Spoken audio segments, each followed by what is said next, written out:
It was meant to be the happiest day of my life. I had just turned 18. The cake still sat on the table, candles melting into the frosting. My friends laughed around me, and my mother smiled nervously. For a fleeting moment, I dared to hope that my stepfather might show me some kindness. Then he stood up.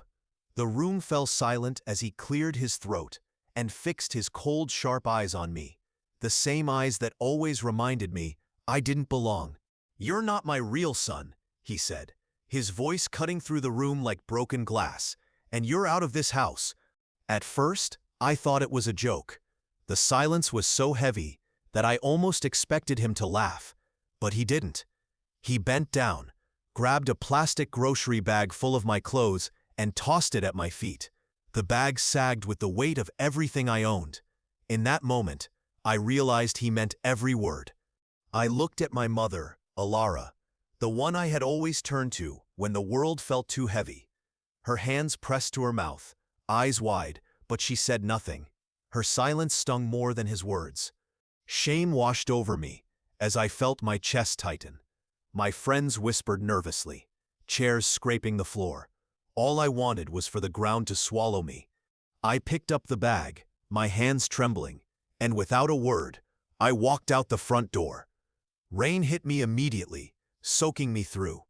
Each step felt heavier than the last, as if the weight of the world pressed down on me. I wandered aimlessly, tears blurring my vision. Then, through the roar of the storm, I heard an engine. Headlights cut through the darkness, and a sleek black car slowed beside me. My heart raced as the tinted window rolled down. The driver leaned out, his face partly in shadow. His voice was calm, steady, as if he had been waiting for me. "Are you Adrian?" I tightened my grip on the bag, hesitant.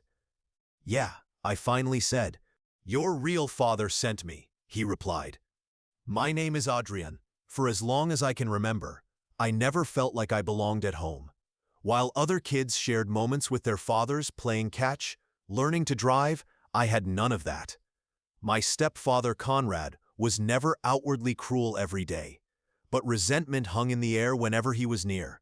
He married my mom when I was 10, and she believed he would bring stability. Conrad was large, broad-shouldered, commanding in presence.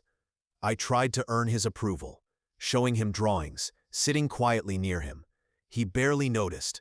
When he spoke, it was usually criticism. "Stand up straight. Don't slouch. Don't waste time." His words always reminded me I was a burden. My mother loved me. I never doubted that. But she lived in compromise, working long shifts at a small clinic, exhausted, trying to maintain peace.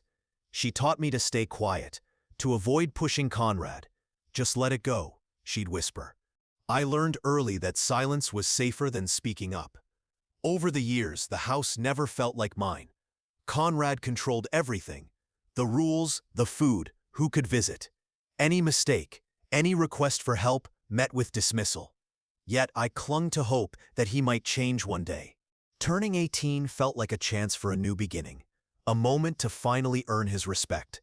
I dreamed he might see me as more than a reminder of a man he never wanted. My real father, Kieran, was always a mystery. My mom shared only fragments. He was young, circumstances forced him away. It was complicated.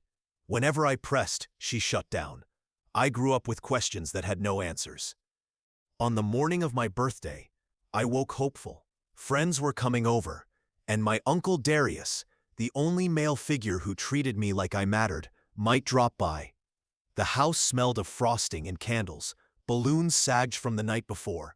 My mom had gone out of her way to make the day special. Conrad sat at the head of the table, arms crossed, expression unreadable. I tried to ignore the knot in my stomach, convincing myself that maybe, just maybe, tonight he would be proud of me. Friends laughed, candles were lit, and for a moment, I forgot Conrad's presence. I closed my eyes and wished for acceptance, to not feel like an outsider in my own family. When I opened my eyes, Conrad was watching. His gaze was steady, his mouth tightening. My mother clapped, trying to keep the mood light, and handed me a gift, but Conrad pushed it back. 18 years, he said slowly, voice cutting through the room. 18 years of pretending. I think it's time we stop the act. I froze, heart pounding. My mom's face went pale. Conrad squared his shoulders. Something was about to break. The last calm before the storm. Let's stop pretending, he said again, voice low but thundering. You're not my real son. You never were. And as of today, you're out of this house. The words hit like a punch. My friends shifted nervously. I looked to my mother, pleading silently. Her lips stayed pressed together. A trembling hand reached toward me, then fell. Conrad, please, she whispered. Perfect time, he said coldly. He's 18 now. No responsibility of mine. I tried to speak. You can't just throw me out. I can and I am, he sneered. I've put food on your plate, a roof over your head. You're nothing to me. Not my blood, never will be. Gasps rippled around the room. My best friend Malik moved to intervene, but I shook my head. Conrad bent down, picked up a heavy plastic bag, and tossed it at my feet. My life reduced to a crumpled bag of clothes. The room was silent except for the rain outside. I turned to my mother, voice shaking. Mom, say something. Tell him I don't have to leave. Tears filled her eyes. She whispered my name, Adrian, but it carried no strength. I bent and picked up the bag, my hands shaking, stomach churning. The room spun. Malik muttered, "This is insane." Nothing else was said. I swallowed the words I wanted to speak. Nothing would change him. I turned and walked to the door. My mother sobbed softly, but didn't move. The door opened, and the storm swallowed me. The rain drenched me instantly. Each step through puddles felt heavier than the last. Houses glowed warmly around me. Families laughing. The life I had wanted but never had. The storm blurred everything, but I kept moving, torn between wanting to turn back and knowing I couldn't. Then I heard it. A low hum of an engine. Headlights cut through the rain. A black car slowed beside me. The tinted window rolled down. A man leaned out, partially shadowed, voice calm. "Are you Adrian?" I froze. "Yeah," I said cautiously. "Your real father sent me," he replied. For as long as I could remember, I had never felt at home. While other kids shared moments with their fathers, catching a ball, learning to drive, I never had that. Conrad, my stepdad, wasn't cruel every day, but resentment hung in the air like a cloud whenever he was around. He married my mom when I was 10, and she had hoped he would bring stability. Conrad was broad-shouldered and commanding, the kind of man whose presence filled a room. I tried to earn his approval. I'd bring him my drawings, sit quietly nearby, but he barely noticed. When he spoke, it was criticism. Stand up straight. Don't slouch. Don't waste time. Every word reminded me I was a burden. My mom loved me. I never doubted that. But she lived in compromise, long shifts at a small clinic, exhausted, trying to maintain peace. She taught me to stay quiet, to avoid confrontation. "Just let it go," she'd whisper.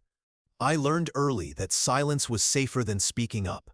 The house never felt like mine. Conrad controlled everything.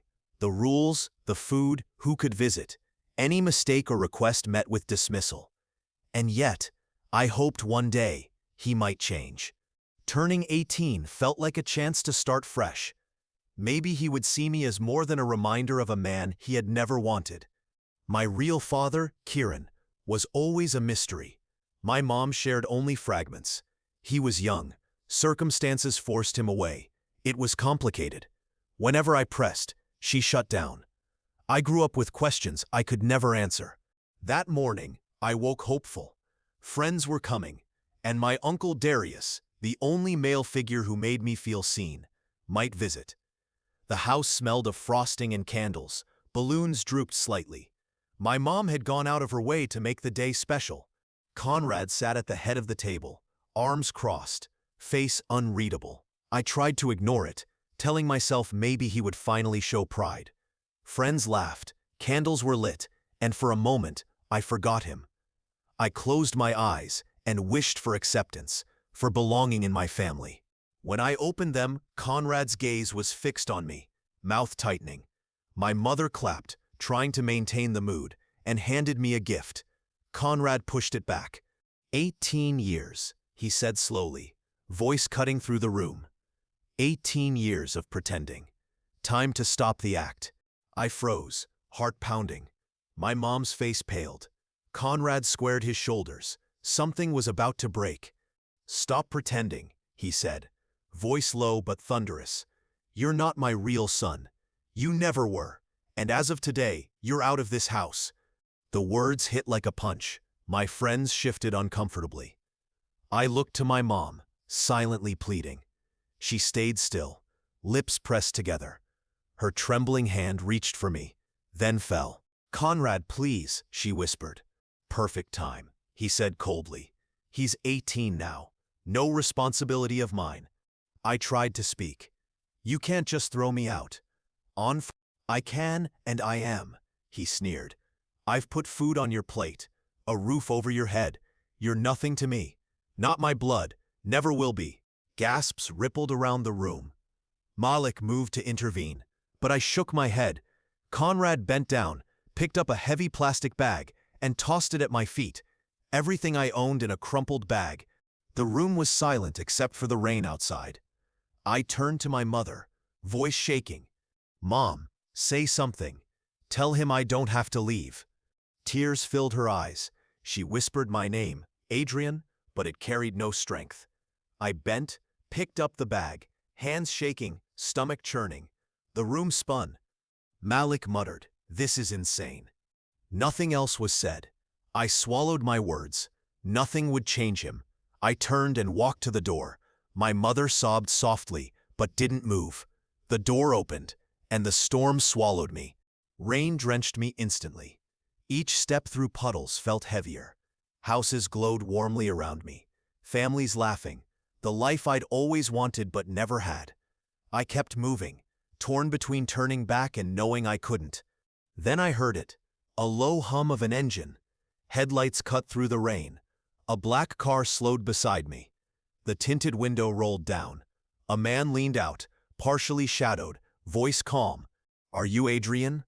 I froze. "Yeah," I said cautiously. "Your real father sent me," he replied. I gripped the bag tighter, heart pounding. My mind raced. My real father? The man my mother barely spoke of? A ghost in my memories? "My name is Callan," he said. "Your father asked me to find you, to make sure you're safe." "Safe from what?" I asked. "Get in," he said, gesturing to the back seat. "I'll explain everything. You don't have to stay out in the rain."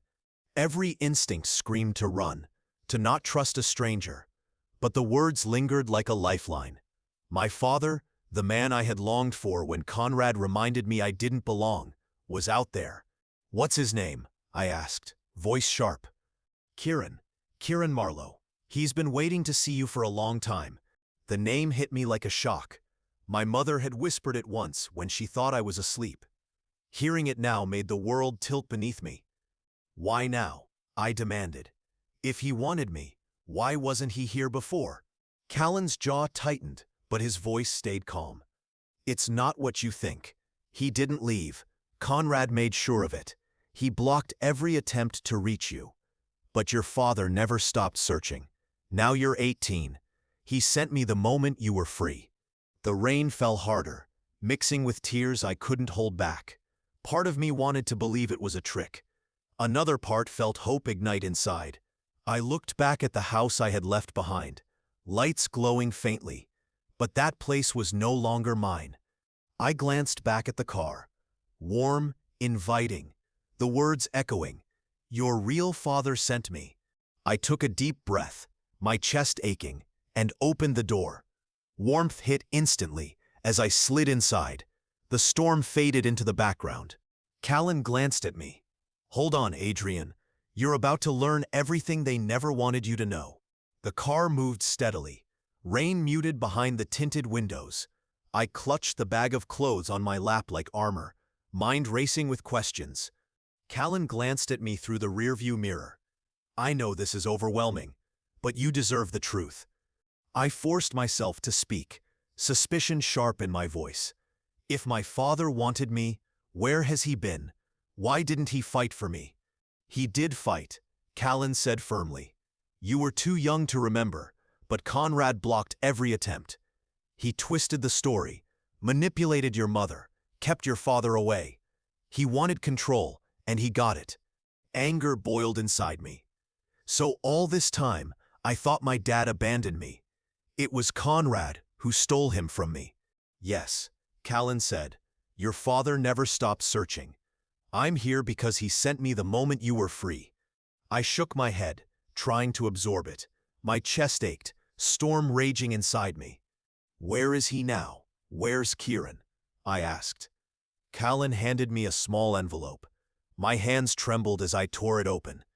Inside was a folded letter and a worn photograph. The photo showed a younger man holding a baby wrapped in a blanket. Me. Pride and love shone in his eyes. My vision blurred as I pressed the photo to my chest. The letter read, "Adrian, my son, I have waited 18 years for this moment. I wanted to be there for every birthday, every scraped knee, every achievement. But I was forced away. Not a day passed without me trying to find you. Now you are a man, and nothing can stop me from telling you the truth. You were never unwanted. You were never forgotten. You are my son, and I love you." Tears stung as I whispered, He really wanted me." Callan nodded. "He did. He still does. That's why I came tonight. I'm starful whatever pack this." Fear and hope battled inside me. Years of Conrad's cruelty and my mother's silence had made trust feel dangerous. "Why now?" I asked. "Why tonight?" "Because Conrad made his move tonight," Colin explained. "Your father knew it was coming. He knew you would need him the moment Conrad pushed you out. He's been waiting for this day." The road stretched on, the storm thinning to a drizzle. My chest tightened with anticipation. Finally, the car turned into a long driveway, lined with tall trees. Lights glowed warmly through the windows of a house at the end. Callan stopped the car. "He's inside." I stepped out, legs unsteady, clutching the photograph. The door opened before I reached it. A man stood there, older now, gray streaking his hair, but unmistakably the same as in the photo. Our eyes met, and in them I saw recognition, relief, and a love I had never known. "Adrian," he said, voice trembling. I froze. Years of doubt weighed me down. You're real," I whispered. "I am," he said, tears shining. "I've been waiting for you every single day of your life." The dam inside me broke. I dropped the bag of clothes and stumbled forward. He caught me, holding me tightly, steady, everything I had longed for, but never thought I'd feel. I cried into his chest, 18 years of emptiness pouring out. "You were never unwanted," he whispered. "You were stolen from me, but you are mine, and I am yours, always." For the first time, I felt what it meant to belong. Conrad's lies crumbled, swept away like the storm that had carried me here. His arms were my anchor. My tears slowed, replaced by relief. I was no longer fighting for scraps of affection. I was claimed, wholly by the man who had never stopped searching. Inside the house, warmth enveloped me, the scent of wood smoke and fresh bread. I sank into a chair, photograph and letter still in hand. Kieran sat across from me, eyes never leaving mine, making up for every lost year. "I tried to come for you," he said, voice raw, "but Conrad twisted everything. He told your mother lies, filed papers to keep me away. By the time I could fight, too much damage was done." I thought of my mother, frozen at the birthday table. Part of me still loved her, but another part burned with anger. "She never told me the truth," I whispered. "Your mother loved you," Kieran said gently. "She was trapped, afraid of Conrad. Her choices weren't perfect, but never doubt you were her world.